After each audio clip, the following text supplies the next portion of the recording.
मुस्लिम bank ही संकल्पना नेमकी काय आहे पाहूयात माझाचा हा स्पेशल रिपोर्ट।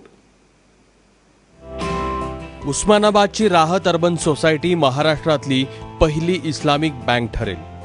2008 साली सुरू झालेल्या सोसायटीकडे 24 लाखांचं भागभांडवल आहे। मुस्लिम आणि गैरमुस्लिमांनी 1,65,00,00,000च्या ठेवी ठेवल्या आहेत। 72 लाखांचं कर्ज वाटप झालंय। ही संस्था कर्जावर व्याजही घेत नाही आणि ठेवीवर व्याज देतही नाही।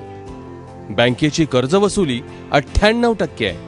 व्यवहार 7 कोटींवर पोहोचलाय। कर्ज देण्यामध्ये आम्ही अशा लोकांना विशेषतः करून कर्ज देतो जे की आम्हाला खात्री आहे की हे परत देऊ शकत नाही, त्याच्याकडे काहीच भांडवल किंवा जामिनीसाठी काहीच नाही, तसल्या लोकांना आम्ही कर्ज देतो आणि तसल्या लोकांना आम्ही वर उंचलण्याचा प्रयत्न करतोय। ते लोनची जी पद्धत आहे ती आणि म्हणजे बगर व्याज आहे आणि व्याज घेत नाही त्याला। त्याच्यापासून बराच फायदा झाला आमचा।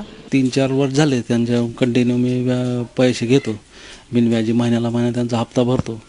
त्यामुळे आता सध्या परिस्थिती थोडी चांगली सुरळीत चालू आहे माझी। राहत सारख्या इस्लामिक बँकिंग प्रणालीला रघुराम राजन यांनी जाता जाता ग्रीन सिग्नल दिलाय। आरबीआयचा वार्षिक आराखडा गेल्या आठवड्यात सादर झाला। त्यात इस्लामिक बँकांविषयी आरबीआयनं मत नोंदवलंय। भारतीय समाजातला काही घटक धार्मिक कारणांमुळे बँकांशी व्यवहार करत नाही। इस्लाममध्ये व्याज देणं आणि घेणं शरियाच्या विरोधात आहे, हे लक्षात घेता अल्पसंख्याक समाज मुख्य प्रवाहात यायला हवा।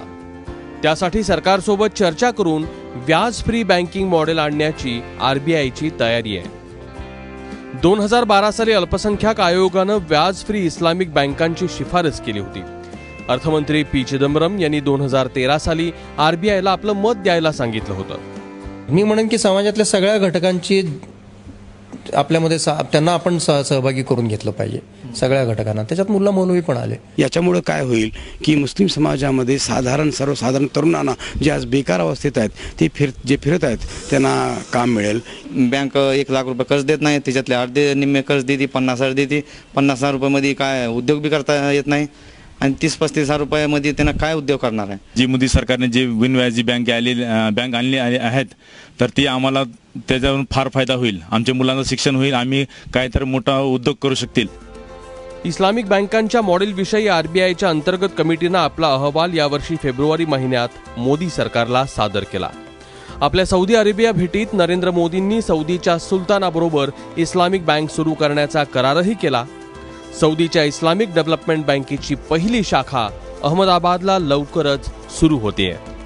आता ही देशामध्ये निधर्मी घटना असताना धार्मिक बँकांना परवानगी का, अशा प्रतिक्रिया उमटू लागल्यात। परंतु 2008 सालच्या जागतिक मंदीनंतर जगभरामध्ये इस्लामिक बँकांचा आलेख हा चढता आहे। एस स्वामीनाथन सारखे कृषी तज्ज्ञ असं म्हणतायत की इंटरेस्ट फ्री बँक ही शेतकऱ्यांच्या आत्महत्या रोखण्यावरचा एक चांगला उपाय ठरू शकतील। कॅमेरामन काकासाहेब कांबळे, समीर राहुल कुलकर्णी, एबीपी माझा, उस्मानाबाद।